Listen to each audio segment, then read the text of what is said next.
Our next speaker is Elizabeth Athens, who is an art historian and curator based at the University of Connecticut.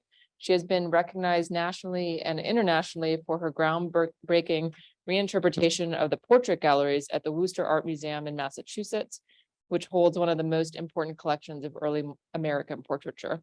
She has also written extensively about the shared visual language of the arts and sciences, with a special focus on the visual and material culture of natural history and medicine.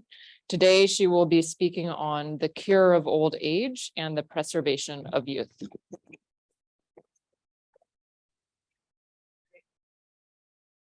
Thank you so much. And whoops, I'm just going to work on this little lapel microphone. Oh, can you hear me now? Can you hear me now? Okay. So as you can see, I did decide to, well, you know how when you come up with the title far in advance of your talk, and then you're like, I just got to make it super general, and then I could just shove anything in it. So the super general title was The Cure of Old Age and the Preservation of Youth, but the actual specific title is Early Modern Anatomy in the Arboreal Body. Before I get into this, though, I would really like to give my thanks to Catherine Moore, to UConn Global, to UCHI, to Abrahamic Religions, that department here. But I would especially like to thank Catherine Moore for organizing this conference, because it is a huge, huge undertaking. And so I'm really grateful that she did this, and I'm really grateful that she invited me to speak today. Also,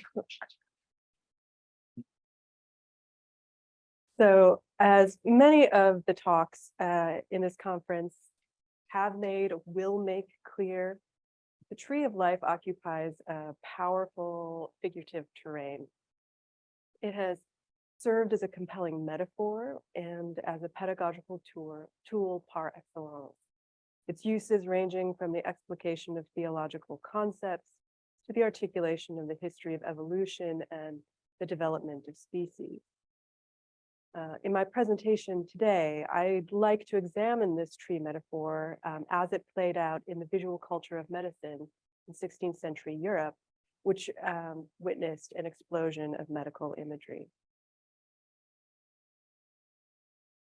This imagery, made almost exclusively in woodcut, implicitly and sometimes explicitly articulates the connection between the human and the arboreal body.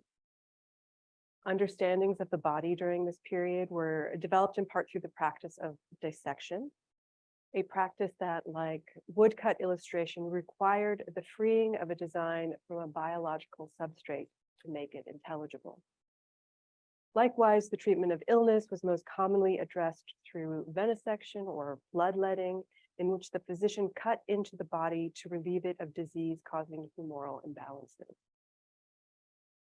In related anatomical prints, the human body is often metaphorized as a tree or as a plank, and the physician as its carver.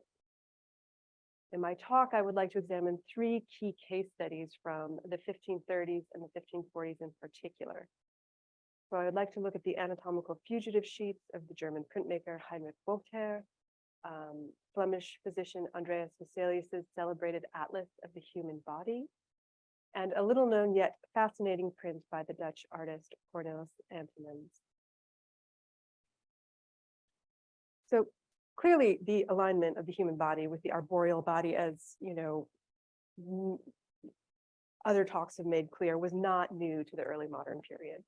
Yet it lacked, I would say, perhaps a material specificity.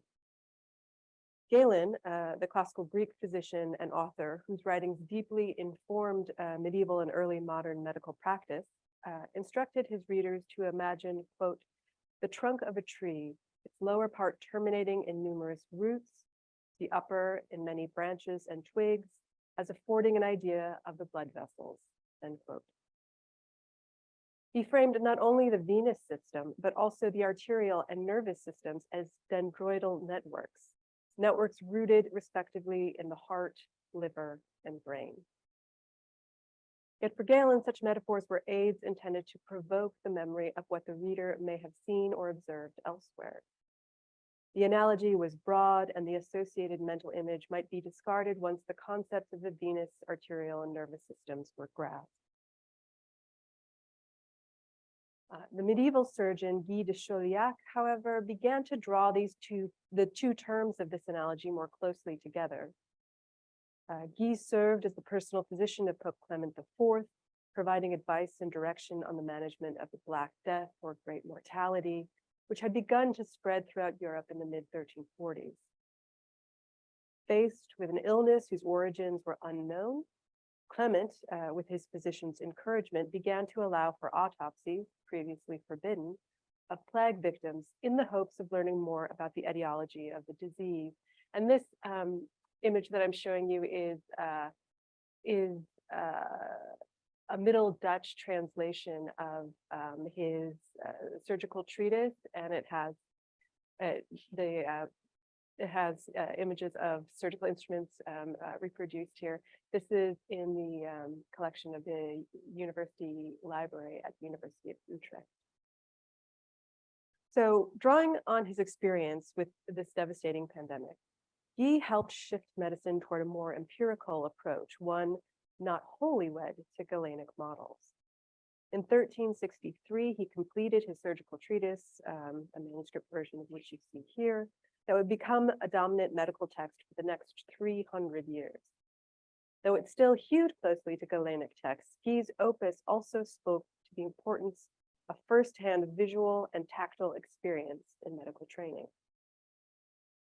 If the body was, as Galen claimed, like a tree, then according to Guy, quote, a surgeon who does not know his anatomy is like a blind man carving a log, end quote.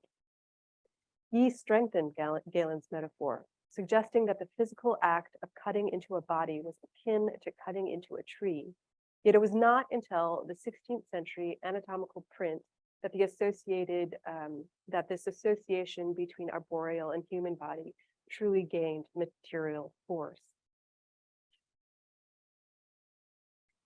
We first see this overlap of arboreal and human bodies, not in the rarefied sphere of the academy, but in the work of the Strasbourg-based Heinrich Vogtherr, who collapsed the work of medical specialist and printmaker. Although he made his career mostly through printing and publishing, he was himself a block carver. He was the son of a surgeon and worked in various medical capacities, serving at the end of his life as the occultist to Ferdinand I in Vienna. Among his own publications were several treatises on health, medicine, and anatomy directed toward a non-specialist audience. His brief pamphlet Auslegung und Beschreibung der Anatomie from 1539, for example, offered a visual guide to the body's interior elements through his incorporation of simple woodcut illustrations. The small book visually and textually describes the body's organs for a popular audience, and it was accompanied by several larger, more descriptive prints. These larger prints, called fugitive anatomical sheets, date back to the late 15th century. Yet it is in Vogtherr's work that, yet in his work, Vogtherr adapted the genre in a novel way, one that encouraged hands-on manipulation.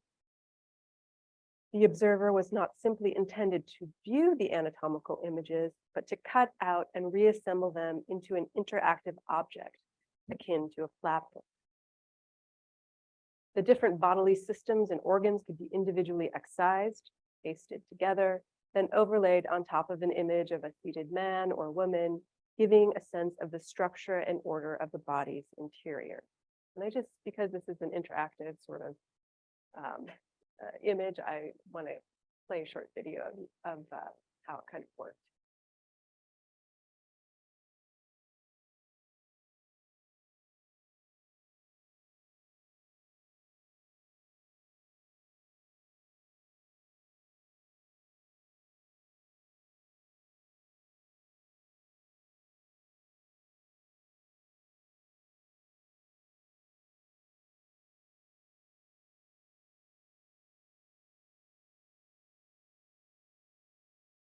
Vogtherr likened the assembling of these flap anatomies to a form of dissection In fact, even a replacement for it.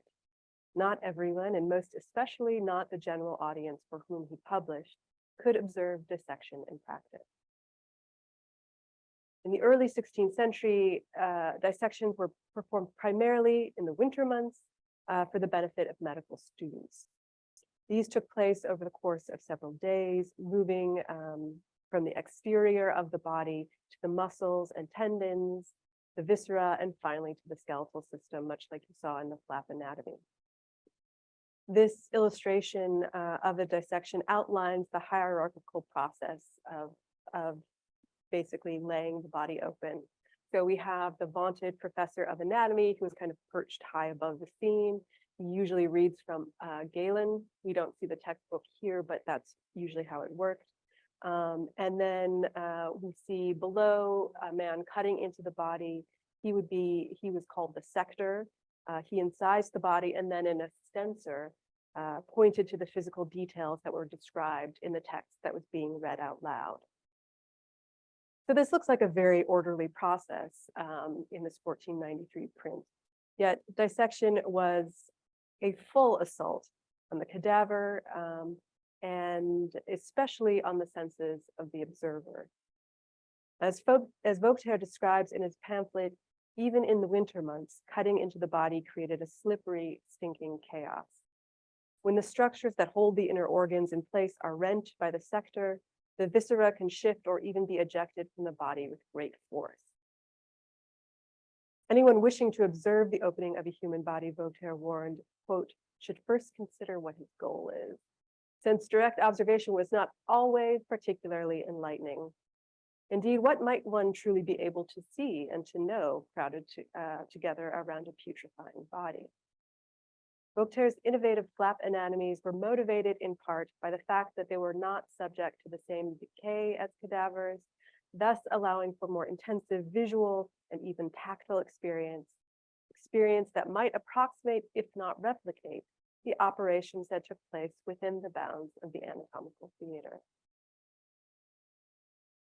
Voltaire's vernacular prints nod to the increasing emphasis on firsthand visual observation in the study of medicine during the early modern period.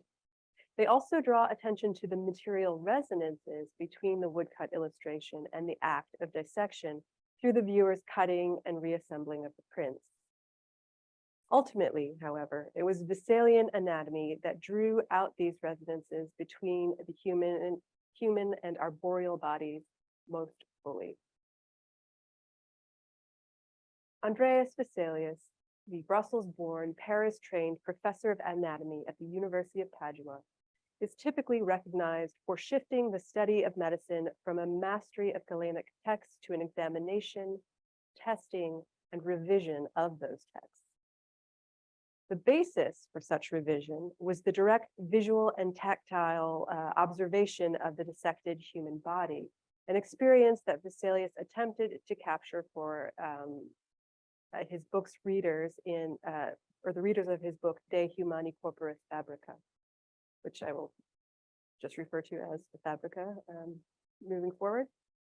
This book was a watershed moment, not just in anatomical study, but also in anatomical illustration. The Fabrica's woodcuts eschew what Vesalius called, quote, the common school book manner of printmaking, something very likely he was referring to the type of vernacular prints produced by Voltaire. Instead, the prints in the Fabrica adopt the material innovations of Venetian woodcut prints, which extended beyond the simple outlines we see in Voltaire to create a much more greater sense of detail, of depth, and three-dimensionality. And I am just using this detail from the 1500 view of Venice by Jacopo de Barbieri, which is really seen as this as sort of announcing the arrival of Venetian woodcut.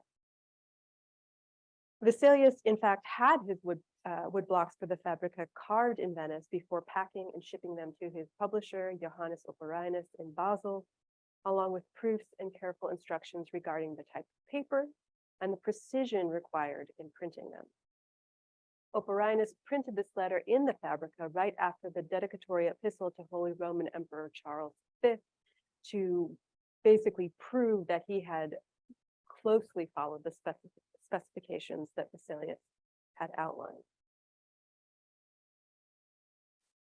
So for those of us who are familiar with the Fabrica, the images that are most discussed and with which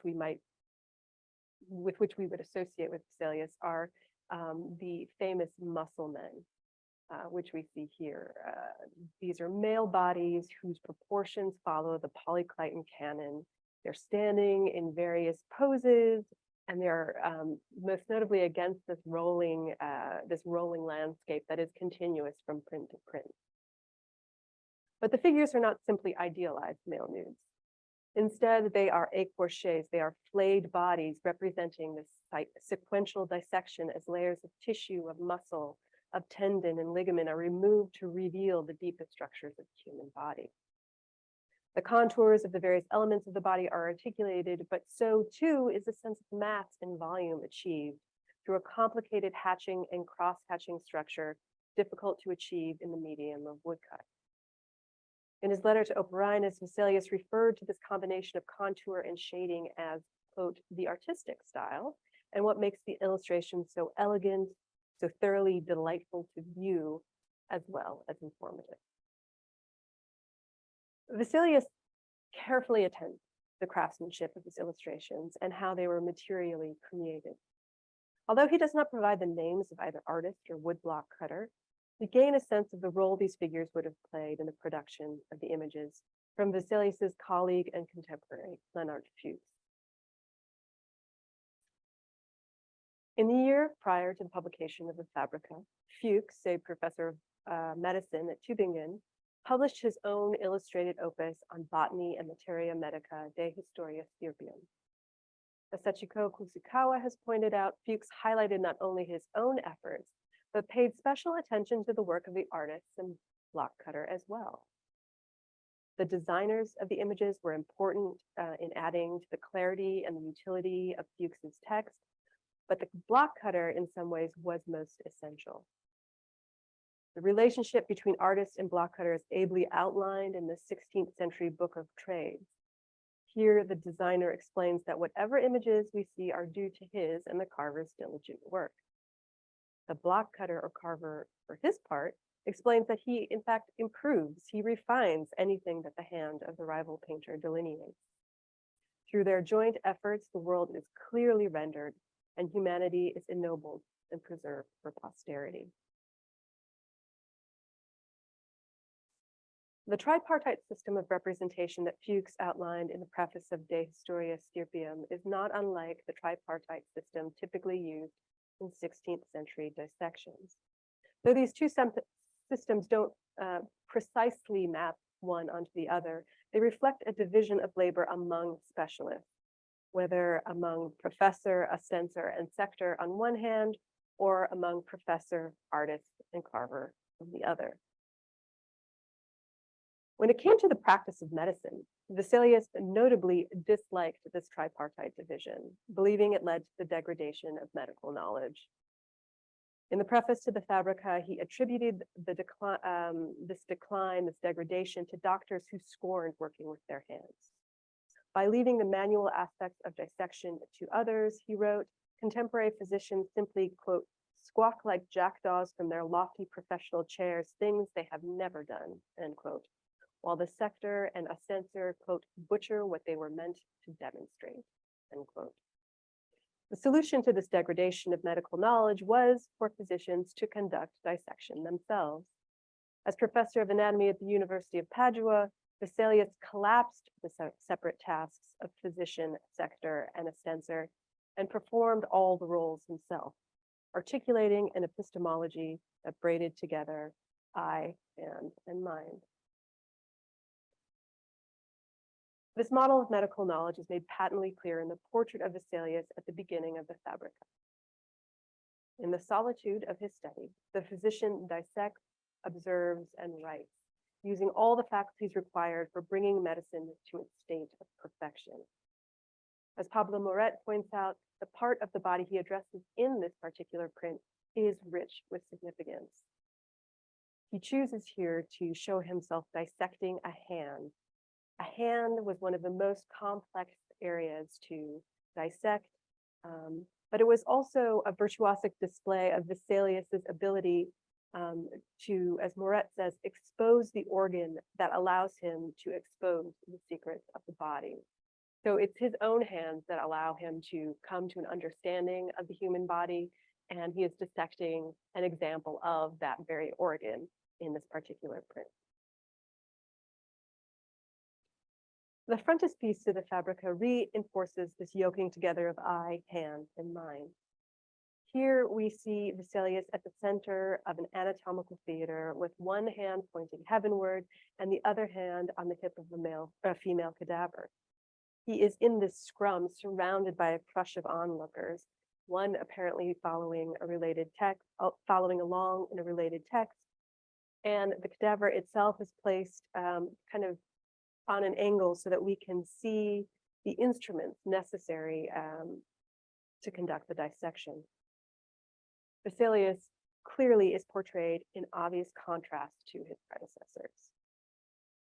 In this particular scene, no sector or a censor handles or points to the body, while Vesalius sits above the fray, hidden behind an anatomy text. Instead, there is this tight central focus on his hands, on his tools, and on the book right above his head. He is master of both theory and practice, of both classical and empirical knowledge. It's important to point out that the sector and a censor are actually present in the scene, but they are rendered useless. They are huddled beneath the dissecting table, arguing about their now unnecessary roles. As the frontispiece reveals, Vesalius's celebration of hands-on experience was not intended to suggest that the sector or a censor had comparable knowledge to the physician.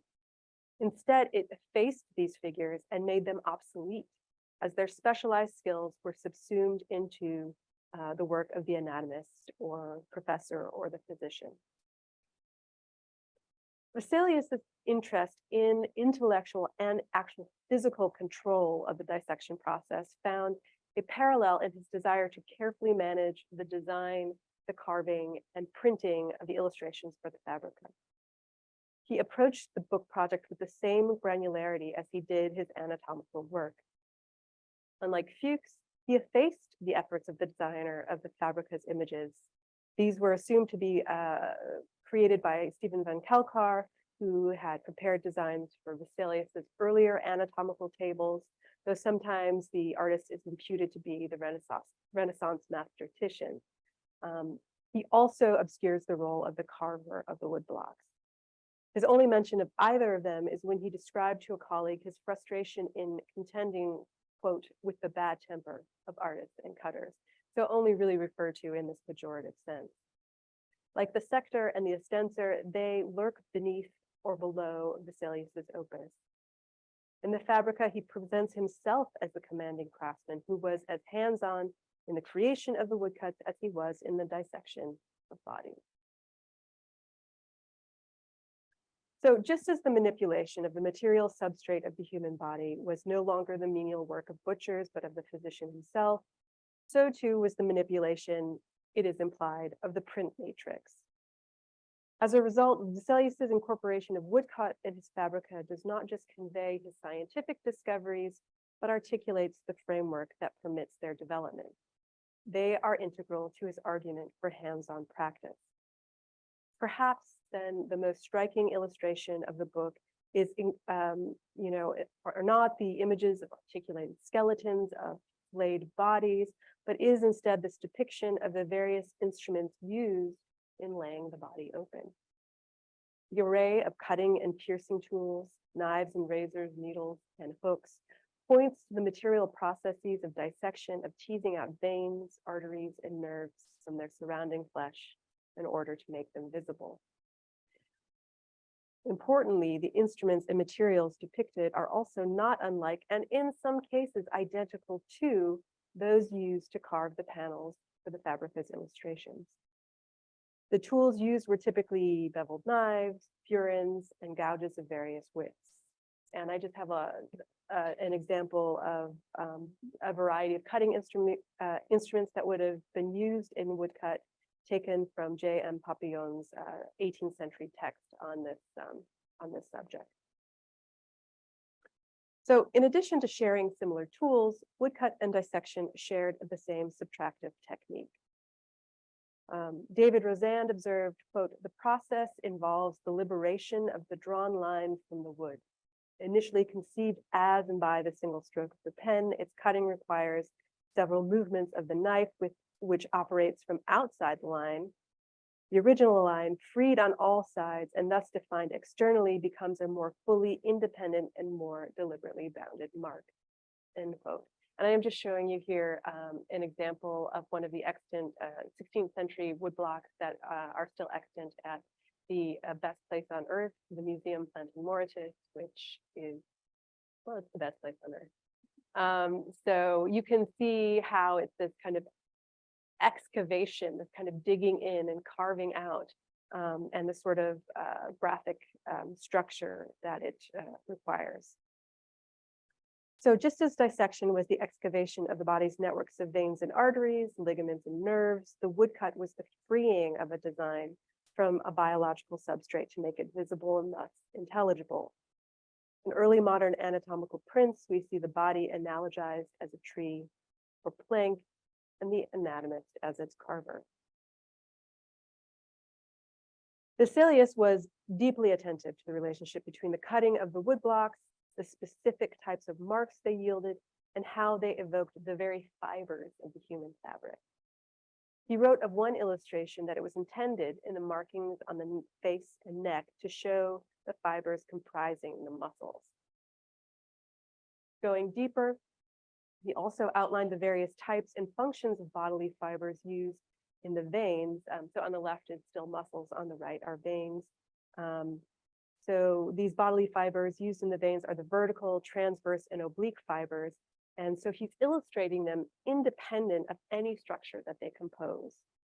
His textual description of these fibers and the associated images relate to, in many ways, to the innovations of the Venetian block cutter, who Rosand noted was able to create new kinds of graphic structures, ones that were intimately related to the carved medium. The association between graphic structure and bodily structure is one to which Vesalius returned again and again in his Fabrica. He demanded that Operinus be attentive to the smoothness and solidity of the paper so that specific characters and the precise thickness of the lines would be crisply and perfectly rendered. After the first edition of the Fabrica, he carefully went through the text and the images, making notes and alterations to improve the book's clarity for its second edition, which was published in 1555.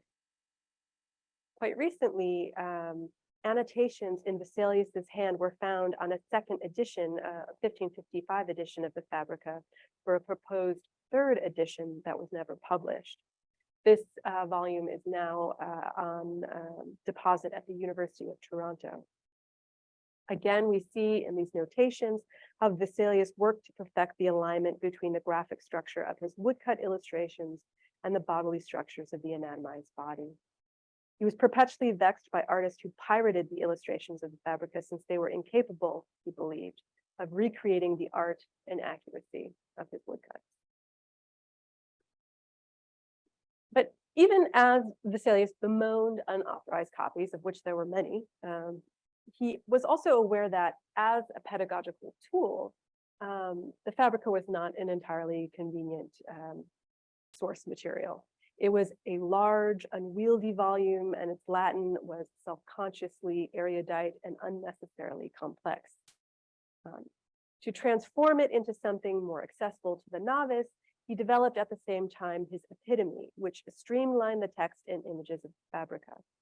So we'd have the reader start with the representation of an idealized male or female body, and then each subsequent plate would peel back the flesh to reveal deeper layers of musculature until we get to the body's skeletal system.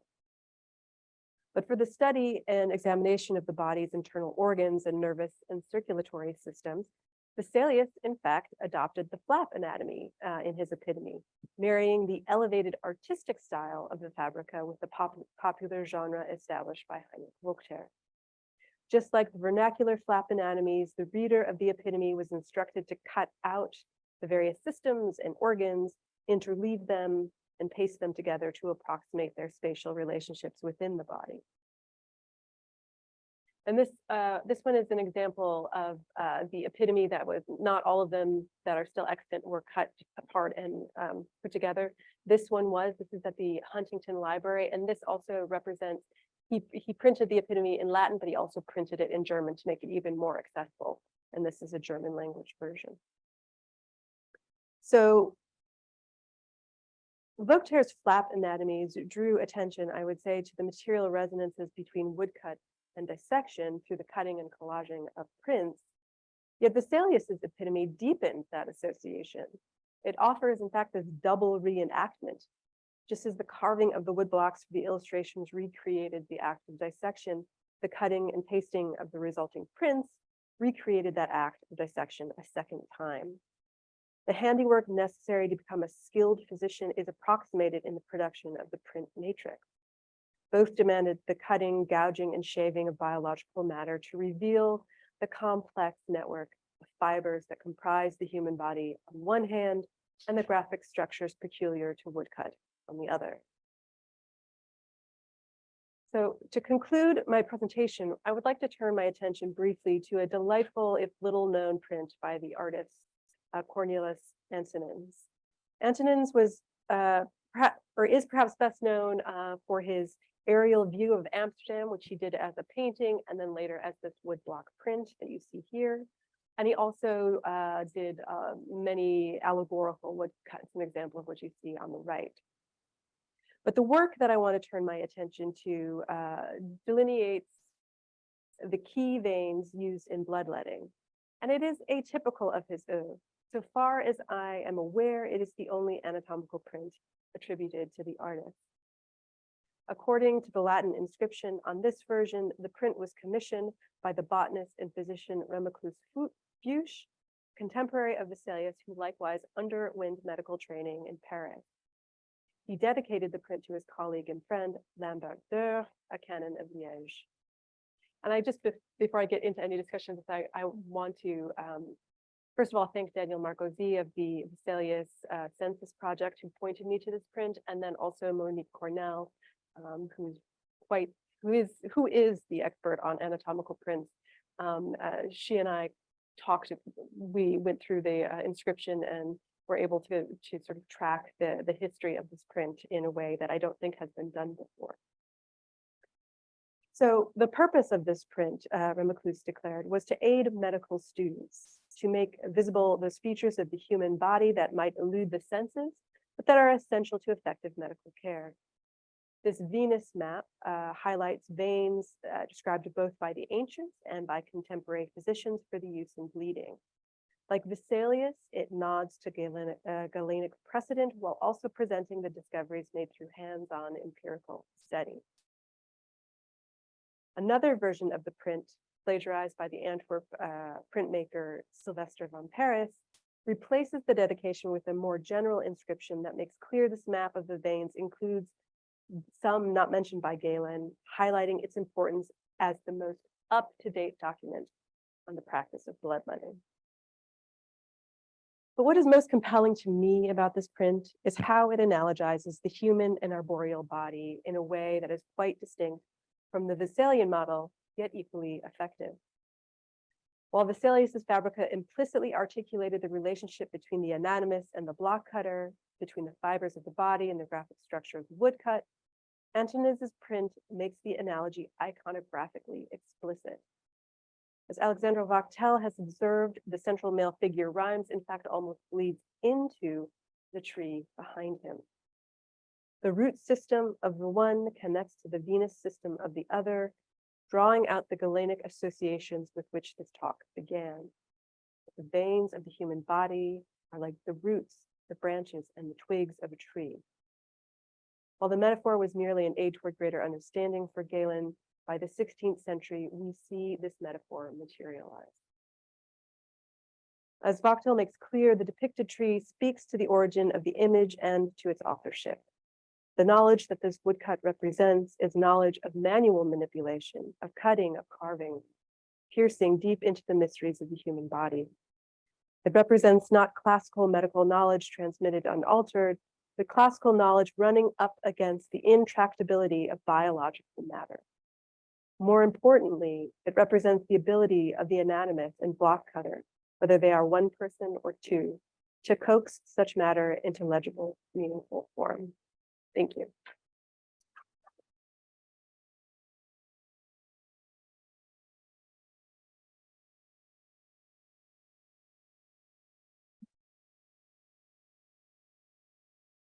Sorry, and there we go.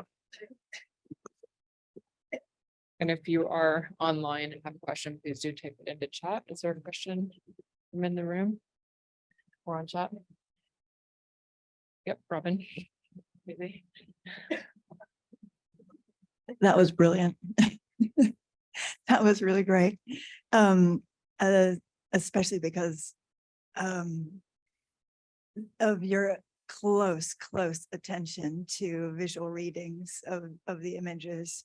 I was hoping that you could maybe repeat the very last line you said about classical knowledge running up against the material intractability. Okay, the intractability of biological matter, because I find that really interesting in terms of the kind of development that you've articulated here. You've pulled out for us here around that human arboreal concept, but also the way in which it feeds into a whole philosophical range of understanding how we relate to the world. So, and that question of the material character and how empirical knowledge is incorporated into and utilized, but at the same time resists this kind of attempt to metaphorize and bring into philosophy an attitude towards the human body. So I don't know, that isn't really a question, but maybe you can make a question out of it. And just that, you know, it just seems so expansive and so complex here, that kind of relationship and the way in which you're articulating a not just a, you know, a straight flow, like these things go together, but that there are resistances and ways in which the physical making of these woodcuts and shows us and embodies those resistances and how they move knowledge forward. And not only, okay, now here's another level. You also positioned this vis-a-vis popular knowledges and popular practices, or, you know, sort of more vernacular practices, vis-a-vis the more erudite practices that Vesalius was first addressing. I don't know, those are just thoughts going to my head.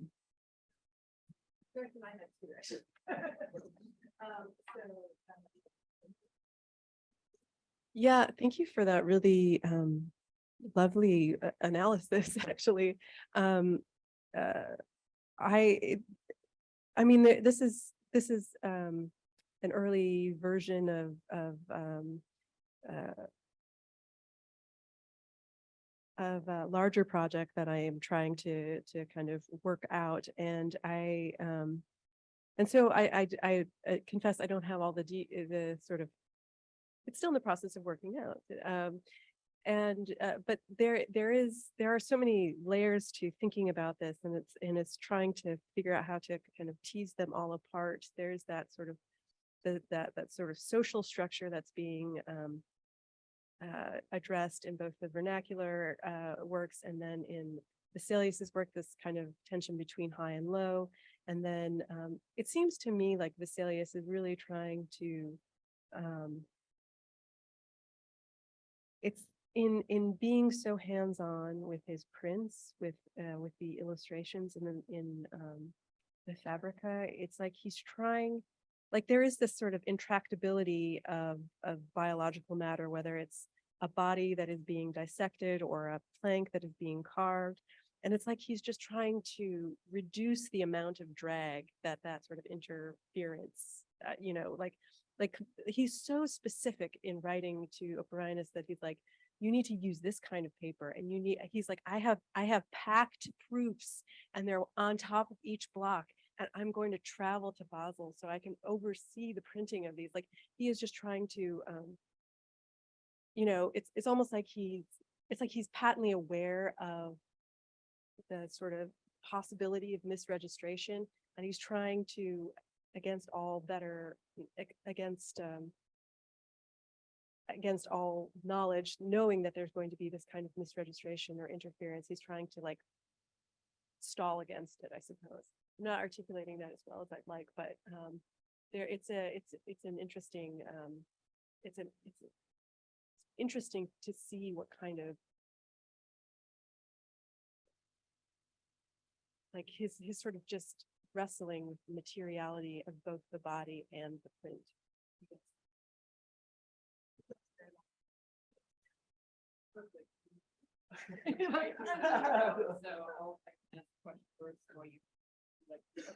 All right, so I think my question will be about Leonardo da Vinci.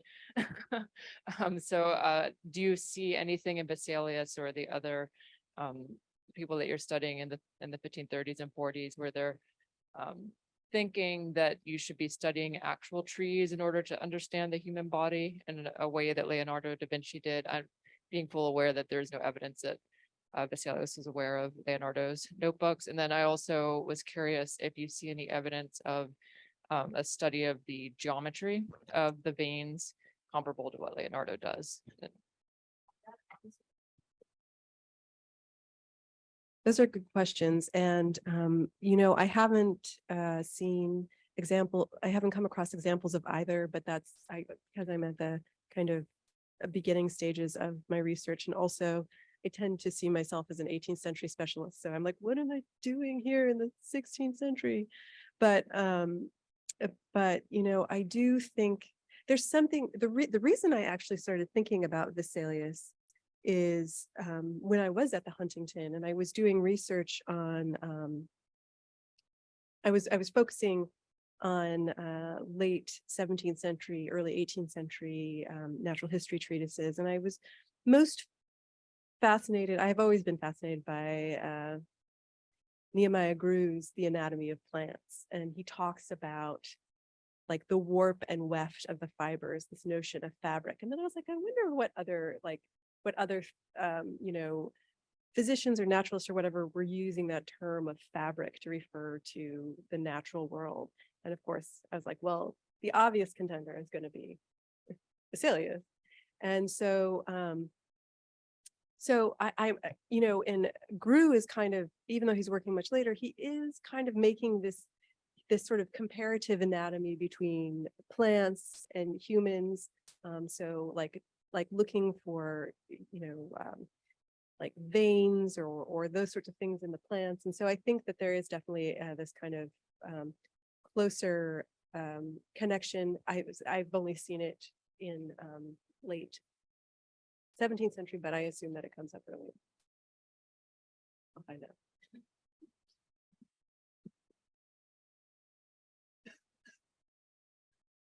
Any other questions? Anyone online? I don't think so. Yeah, okay. Have Greg. Okay. So fascinating, Betsy. Thank you. I love this. I mean, this is not going to be really much of a question, but I would love, you use the word preserve or preservation at some point, like cutting and preservation. And no, that just kind of struck me because it seemed like when you're making a comparison between the woodcut and surgery, I was also just thinking of engraving too, which is obviously not in wood, but you're still cutting somehow and incising, just as these medical treatises also deal with plants and like you're talking about plant veins, but even some of these men like Fuchs is also really well known for his herbal book, where he's even sued, I think, for copyright because a competitor wanted to actually engrave the same plants, and you're like, well, you can't have copyright on a daffodil because anyone should be able to. Anyway, but like you're always I'm thinking about just the idea of cutting to preserve. I mean, to preserve have to cut the plant and it's gonna die by cutting it, but to depict it in a way or study it, and you're cutting the body so that it lives longer. And or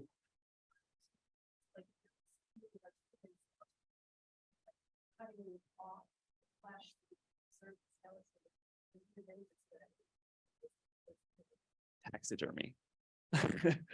Yeah, I don't know. I thought that was a really interesting thing to think about across media, maybe not necessarily just the woodblock itself, but or the idea of liberating an idea from form, whether you're a surgeon or an artist, you're just like, there's just cutting that's involved across the board.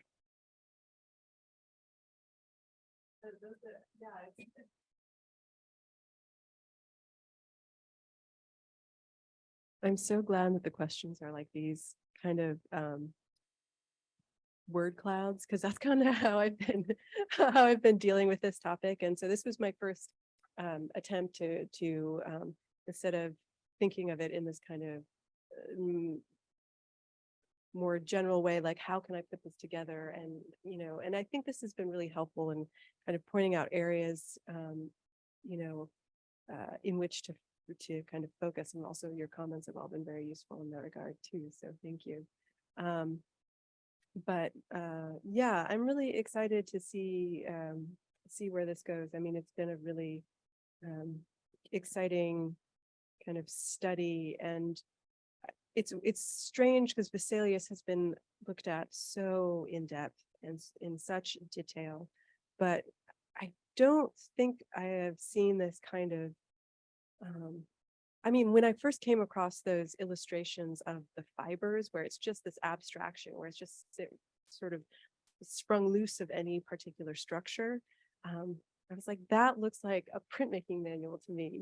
That's what it looks like he's doing, and that it's becoming, like he's down to the very mark that's being made.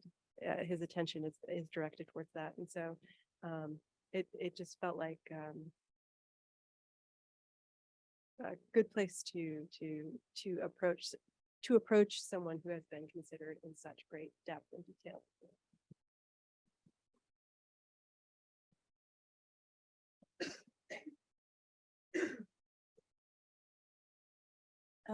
This is probably totally off the mark, but when you were talking, of course, and this is woodcuts.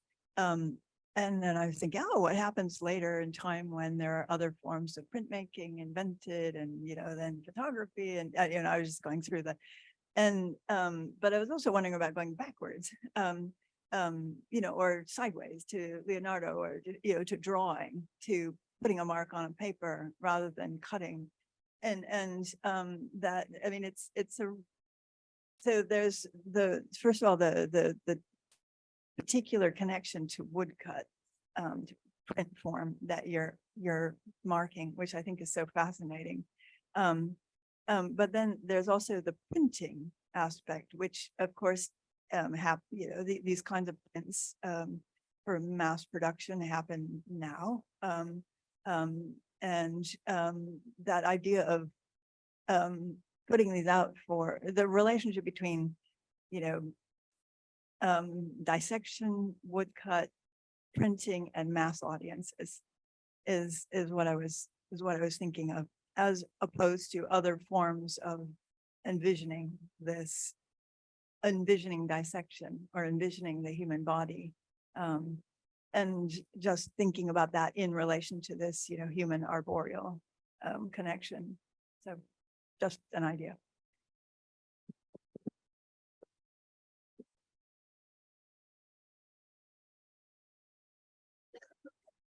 Thank you.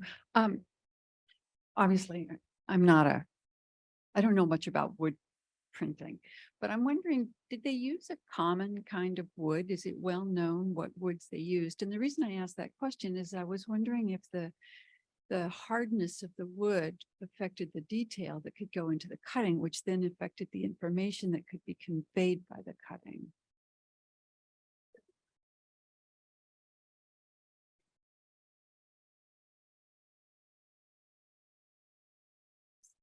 So usually it was, so the blocks that were used for Vesalius, the wood that was used for Vesalius was believed to be pear wood. Those blocks no longer exist. They were destroyed, I believe, in a fire in the 20th century. I should know this, but I don't off the top of my head. But they're no longer extant. So pear wood was believed to, well, it wasn't believed, it had that sort of the proper density that you could carve and get very fine details, but it wasn't so hard that it would be very difficult to like incredibly difficult to get because you want to have a certain softness so that you can get those curves and everything, but also a density that allows for this crispness of printing. So yeah, there was definitely attentiveness to the type of wood, and in fact, who is I'm blanking on her name. She wrote on wood carvers and woodcutters in Venice, and I'm so sorry, I can't remember her name. Sorry, she wrote. No, it's not Dunlap. It's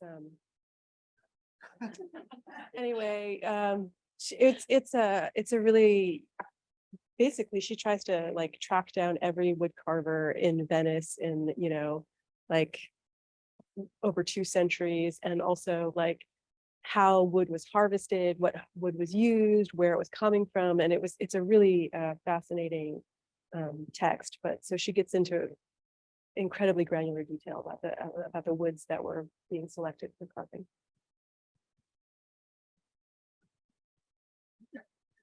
Yeah, but pear wood is a general. Yeah.